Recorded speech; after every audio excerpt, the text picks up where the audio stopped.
semestinya menurut saya diminta atau tidak, kalau kita mendasarkan pada hukum positif, tugasnya adalah salah satu yang terpenting adalah menyelamatkan bagaimana mungkin sebuah negara misalkan tidak punya lembaga arsipnya, tidak punya ijazahnya presiden atau tidak punya ijazahnya wali kota. Begitu Ibu Ketua Majelis, terima kasih. Ya, terima kasih. Ini nanti pasti akan lebih relevan dari dinas arsip ya. Jadi jawabannya itu akan lebih tepat. Ya, lembaga kearsipan daerah. Dinas kearsipan punya aturan dengan dan KPU punya aturan, dan apakah aturan ini sinkron atau tidak nanti kita gali lebih lanjut. Siap. Ketika sudah ada dari dinas arsip yang berusaha Kota Surakarta, dan ini kita minta betul, jadi jangan sampai tidak hadir dari dinas arsip yang bagian salah satu yang paling usia. Nanti kita berarti akan memindahkan untuk pembuktian ke ketiga yang akan kita bicarakan lebih lanjut. Kita juga lihat ternyata di dalam minggu depan ada banyak sekali dari ibu deh. Jadi kita akan pertimbangkan dengan kembali. Dan ini sekarang saya nyatakan ditunda.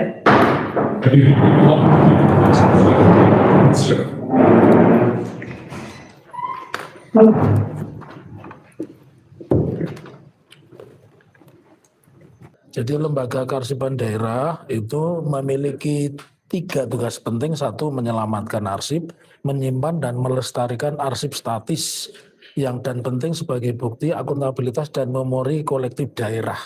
Jadi kalau ada kepala daerah, apakah itu wali kota atau kepala wilayah itu namanya gubernur, apalagi presiden, berdasarkan Undang-Undang Nomor 43 tahun 2009, maka tugas lembaga kearsipan yang secara terstruktur ada di pusat, ada di daerah dan di provinsi itu adalah 3. Menyelamatkan, menyimpan, dan melestarikan sebagai bukti akuntabilitas dan memori. Jadi kalau hari ini dan dari persidangan sebelumnya, jawaban dari termohon itu selalu mengatakan berlindung, tidak ada kewajiban dan tidak menyerahkan.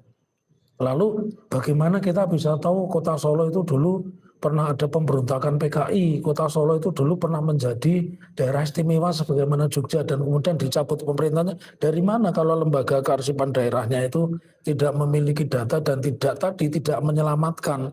Padahal arsip-arsip statis itu dalam rangka akuntabilitas itu tetap diadakan, apalagi hari ini terjadi polemik dan muncul gugatan di mana-mana, tentu menjadi kewajiban ya bahwa atasan lembaga kearsipan daerah yang secara khusus dikelola oleh PPID, tentu PPID selaku organisasi teknis dia harus menjelaskan ini, dan kami nanti akan menyampaikan perdebatan berdasarkan Undang-Undang 43 2009 tentang kearsipan. Lebih-lebih pemerintah Kota Solo juga memiliki perda tentang kearsipan daerah. Jadi sangat disayangkan sidang ini begitu panjang, begitu lama, karena mohon dipahami kami mendaftarkan perkara ini 15 September 2025 dan hari ini baru bersidang keempat ya. Jadi bersidang keempat itu kan menurut saya memakan waktu atau proses yang lama, dan di dalam proses yang lama tidak ketemu substansi. Maka kami mengatakan sepanjang itu menjadi hukum positif Undang-Undang 43 2009 tentang kearsipan, maka siapapun yang saat itu bertugas di lembaga kearsipan tentunya harus bertugas menyelamatkan. Jadi sepertinya pemerintah Kota Surakarta ini berlindung bahwa dia tidak memiliki bukti penyerahan dari KPU. Tetapi kalau kita lihat menyelamatkan, kata-kata menyelamatkan itu sesuatu yang sifatnya wajib ya, sifatnya wajib seperti orang tahu kejahatan dia wajib melapor, wajib mencegah dan sebagainya. Jadi saya berharap ya supaya sidang ini segera menemukan hasilnya. Tadi sifat-sifat dari salah satu dari 4 permohonan kami adalah selain kepastian hukum adalah akuntabilitas. Nah, kami tadi juga digarisbawahi oleh Ibu Ketua Majelis bahwa pemohon itu salah satunya untuk kepentingan pendidikan, karena pemohon seorang researcher ya, seorang pekerjaannya riset begitu. Jadi kalau sampai perdebatan seperti ini dan kemudian gugatan ditolak sementara lembaga kearsipan daerah tidak pernah diminta untuk menunjukkan, kan tidak ada kepastian hukum. Nah, sementara Komite Informasi Pusat itu sudah merilis dan memperbolehkan. Jadi itu tanggapan kami, mungkin dari yang lain silakan Andika. Sedikit yang dimaksudkan ada keahlian ketika dari termohon tidak bisa memberikan berkas dan hanya berdalih bahwa tidak menguasai, dan kalian disampaikan itu. Jadi anehnya itu dari seperti apa? Jadi seperti yang kita lihat kemarin kan juga dari KPU kan sudah diundang. Mereka menyatakan bahwa mereka tidak menyerahkan ke PPID kan gitu, karena memang belum ada aturannya. Tetapi kita ini kan negara yang istilahnya bukan negara yang terbelakang ya. Jadi urusan administrasi kan semuanya kan juga dikelola dengan baik. Tahun 2005 itu sudah modern kita kan. Dan sudah ada PKPU nomor 6. Ya, sudah ada PKPU nomor 6. Tahun 2005. Ketika masih mengatakan tidak menguasai dan tidak ada berkasnya. Itu mohon maaf, seperti yang tadi di persidangan itu kan, ini kan berkelit. Jadi ketika kami ini memohonkannya kepada PPID, tadi majelis kan bertanya, ini PPID yang mana ini? Ya PPID, ya otomatis PPID utama lah.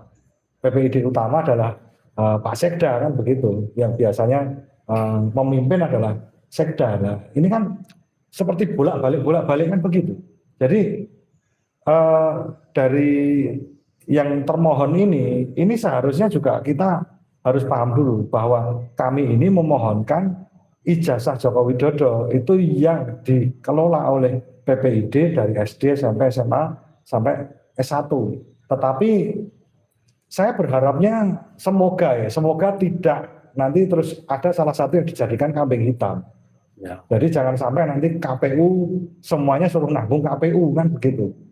Jadi kesalahan semuanya ada di KPU. Nah itu jangan sampai, karena kan setiap lembaga daerah, setiap PPID itu kan ada kewajibannya, walaupun mereka itu tidak diserahkan berkasnya, apakah mereka tidak menanyakan, apakah mereka tidak memverifikasi. Kan begitu, itu kan anehnya di situ. Kalau mereka terus bertahan bahwa kami tidak menguasai, lah terus kalau tidak menguasai apakah bisa diverifikasi? Kan begitu, apakah mungkin dari surat atau dari buku dan lain sebagainya, apakah bisa diverifikasi bahwa mereka tidak menguasai? Kan begitu. Tapi nanti seandainya mentok dan tetap bersikukuh, tetap mau tidak menguasai, akan dilakukan bagaimana? Kami akan memakai cara lain lagi. Sekarang kan yang kami mohonkan adalah PPID Kota Surakarta, ya ini adalah sekretaris daerah, kemudian dinas pendidikan dan yang lain. Tetapi kalau memang ini nanti istilahnya hasilnya tidak memuaskan, ya kami akan terus cari cara lain. Ada tanda-tanda yang besar dari tim pemohon. Iya, jangan sampai KPU ini semuanya dilimpahkan kesalahannya di KPU. Karena semuanya kan ya bertanggung jawab lah. Masa iya lembaga sekelas pemerintahan kota tidak menyimpan arsip, itu kan aneh.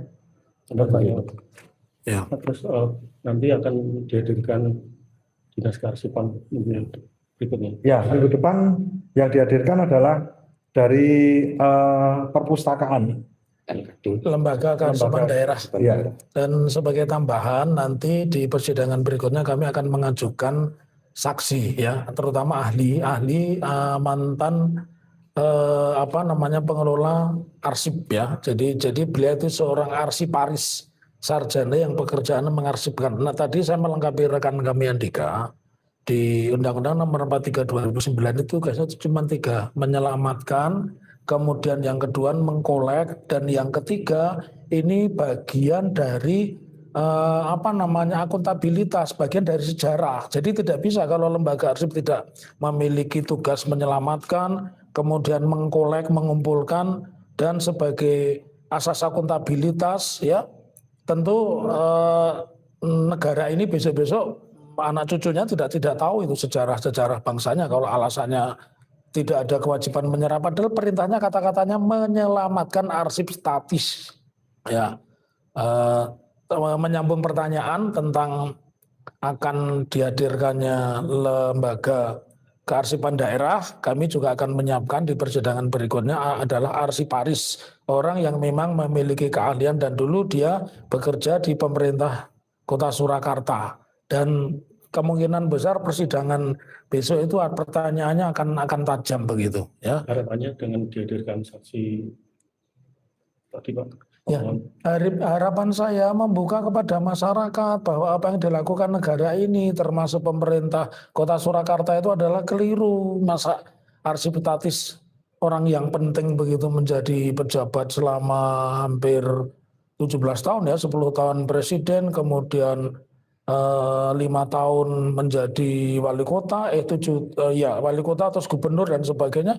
Masa tidak ada arsipnya? Ini kan menurut saya cara-cara yang kalau bahasa kasar begitu itu manipulasi ya. Kalau bahasa hukumnya itu mereka itu menyembunyikan sesuatu, jadi menimpakan kesalahan itu pada lembaga lain, dan di dalam keyakinan saya mengatakan tidak ada alasan sebuah pemerintah, apa pemerintah kota, provinsi, apa pemerintah pusat tidak menyimpan arsip itu tidak masuk akal, dan memang sudah dibuktikan juga oleh Pak Bonatua bahwa Badan Arsip Nasional itu ternyata juga tidak menyimpan ijazah Pak Jokowi. Jadi ini sesuatu yang harus kami bongkar, dan kami memulainya dari kota kemudian dari provinsi begitu. Ya, terima kasih. Ya, oke. Terima kasih. Soal Jokowi kemarin diperiksa Pak Jokowi. Itu malahan menurut saya makin membuktikan bahwa Pak Jokowi itu sudah tidak sakti lagi ya. Pak Jokowi sudah kaitannya dengan pemeriksaan kemarin di Polresta Surakarta, Pak Jokowi sudah tidak sakti lagi. Karena kenapa saya bilang sakti? Perkara ini kan lama kan, April, Mei, Juni, Juli, Agustus, September, Oktober, November, Desember, Januari, Februari ya. Sudah sekitar 10 bulan ya, 10 bulan. Nah, kenapa mereka hadir? Ini kan bagian dari perintah jaksa kepada Polda Metro supaya dipertanyakan kepada Pak Jokowi tentang keberadaan ijazah ya. Jadi dari pernyataan ini menunjukkan kepada kami kalau apa yang dilaporkan itu masih abu-abu, karena begini logika hukumnya, P19 itu adalah pemberian petunjuk. Kalau sudah lengkap pasti langsung dilanjutkan P20 dan nanti pemberkasan P21 penyerahan berkas berserta orang yang dituduh sebagai tersangka. Jadi hadirnya dia di kepolisian Resort Surakarta atau Polresta Surakarta itu semata-mata karena polisi sendiri akhirnya tidak yakin, lebih-lebih dan sepertinya itu muncul setelah Pak Bonatua. Pertanyaan Anda kan mengkaitkan ini juga, setelah Pak Bonatua itu menerima dari KPU ijazah fotokopi dua-duanya, dan fotokopinya itu sangat berbeda itu ya. 2014 dan 2019 itu berbeda, dan sepertinya itulah yang kemudian menjadi sebuah kontroversi, dan akhirnya kepolisian juga tidak mau nanti mengirimkan berkas kejaksaan ditolak lagi. Jadi itu menunjukkan polisi tidak yakin tentang alat bukti dan tuduhan yang disampaikan oleh Pak Jokowi di dalam pengaduannya kepada Polda Metro tanggal 30 April 2025 begitu. Sedikit aja. Yang namanya kejujuran itu pasti akan mudah, pembuktian dan lain sebagainya itu akan mudah. Tapi kalau yang namanya kebohongan itu pasti berbelit-belit, rumit dan lain sebagainya. Seperti tadi, seperti kalau seandainya polisi itu menyidik perkara yang jelas-jelas ada pidananya, gampang sekali mereka, cepat kan begitu. Tetapi karena ini itu mereka masih ragu, ini betul enggak ada pidananya enggak, makanya harus diperdalam lagi kan begitu. Dari pasal-pasal yang disangkakan kan ya mohon maaf, yang paling berat kan yang pasal 32 Undang-Undang ITE. Itu harus betul-betul terpenuhi, kalau tidak ya mohon maaf, seluruh unsurnya harus terpenuhi. Itu yang berat bagi kepolisian. Karena pasalnya juga berat. Ya, karena memang barang buktinya juga sampai hari ini masih diributkan kan begitu. Belum ada forensik yang pengujian yang asli. Lah bagaimana kalau sebuah barangnya saja belum ditentukan itu asli atau tidak, kemudian sudah muncul seorang tersangka seperti yang kemarin Gus Nur dan Bambang Tri. Bagaimana?